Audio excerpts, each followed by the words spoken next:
There are occasions, as Gwendolen remarked, in The Importance of Being Earnest, when it becomes more than a moral duty to speak one's mind, it becomes a pleasure. And this is one such occasion with my trusty Hitch by my side. I am very proud to be here, but also very nervous, very worried. I've been nervous all day, and the reason I've been nervous is quite simple, and that is that this motion matters to me. It matters to me greatly. It's not a joke, it's not a game, it's not just... I genuinely believe that the Catholic Church is not, to put it at its mildest, a force for good in the world.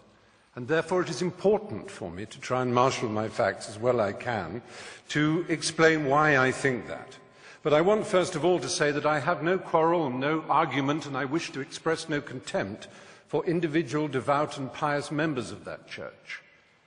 They are welcome to their sacraments, they're welcome to their reliquaries and to their Blessed Virgin Mary. They're welcome to their faith, to the importance they place in it, to the comfort and the joy that they receive from it. All of that is absolutely fine by me. It would be impertinent and wrong of me to express any antagonism towards any individual who wishes to find salvation in whatever form they wish to express it. That, to me, is sacrosanct as much as any article of faith is sacrosanct to anyone of any church or any faith in the world. It's very important. It's also very important to me, as it happens, that I have my own beliefs.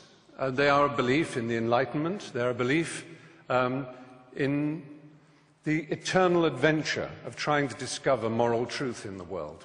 Discover. It's a terribly important word to which we might return. It's a fight, it's an empirical fight. It's one that was begun in the middle of the last millennium. It's given the name the Enlightenment. And there is nothing, sadly, that the Catholic Church and its hierarchs likes to do more than to attack the Enlightenment. It did so at the time.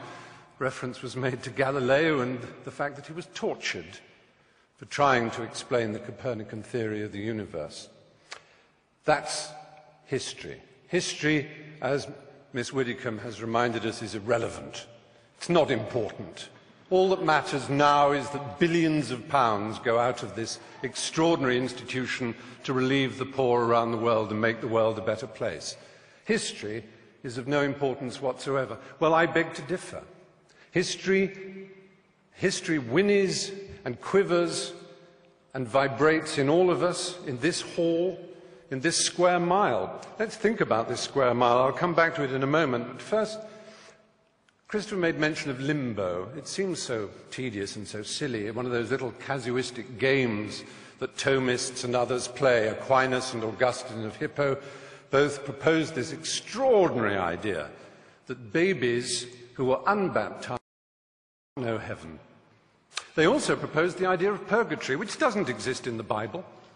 There's absolutely no evidence for it. However, what an extraordinary, brilliant coup to imagine such a thing as purgatory. That a soul needs to be prayed for in order to go to heaven, in order to turn left when he enters the aeroplane of heaven and get a first-class seat. That he needs to be prayed for, and for many hundreds, indeed over 1,000 years, you'll be amazed what generous terms those prayers came at. Sometimes as little or as 2/3 of a year's salary could ensure that a dead loved one would go to heaven. And money could ensure that your baby, your dead child, your dead uncle, your dead mother could go to heaven. And if you were rich enough, you could have a chantry built, and monks would permanently sing prayers so that that existence in heaven for the child would go up and up and up until they were at the table of the Lord themselves. Now, all this is in the past and is irrelevant. I cede to Anne Widdicombe how irrelevant it is, except in one thing. This church is founded on the principle of intercession.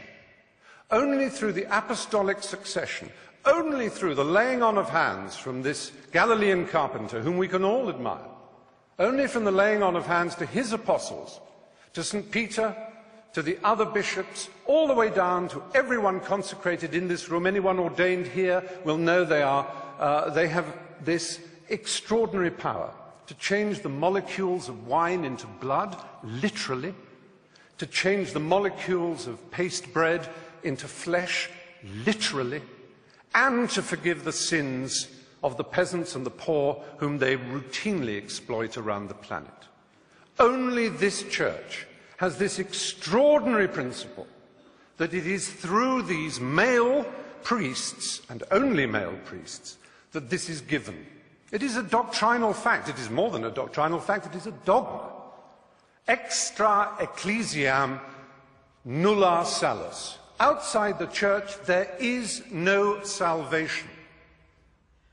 That is a dogma of the church that has been used to excuse all the missionary zeal, all the rape and torture of the Aztecs and the Incas, all the horrors of South America and Africa and the Philippines and the rest of the world, to which other churches and other cultures have also their guilt to admit.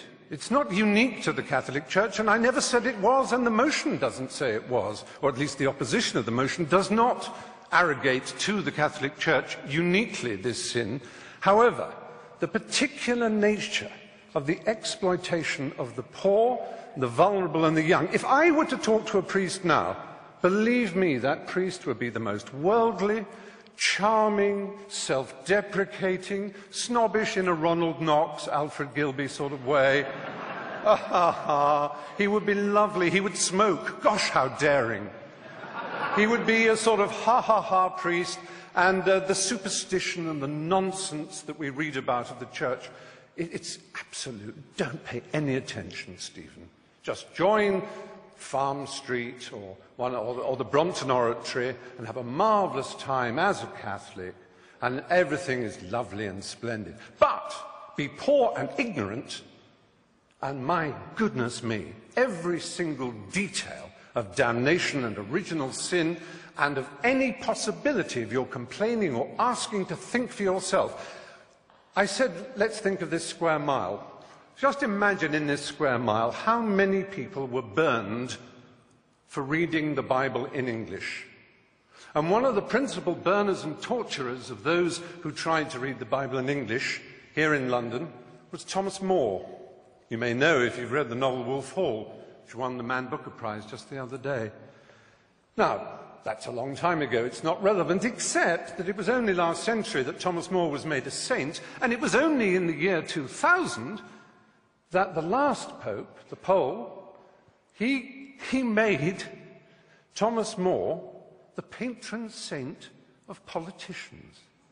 This is a man who put people on the rack for daring to own a Bible in English. He tortured them for owning a Bible in their own language. The idea that the Catholic Church exists to disseminate the word of the Lord is nonsense. It is the only owner of the truth for the billions that it likes to boast about, because those billions are uneducated and poor, as again it likes to boast about. But they are the ones it can tell and bully and domineer. And then we come to children. Well, it's all very well to say the world didn't know better. The world had no knowledge of how dangerous a crime child abuse was.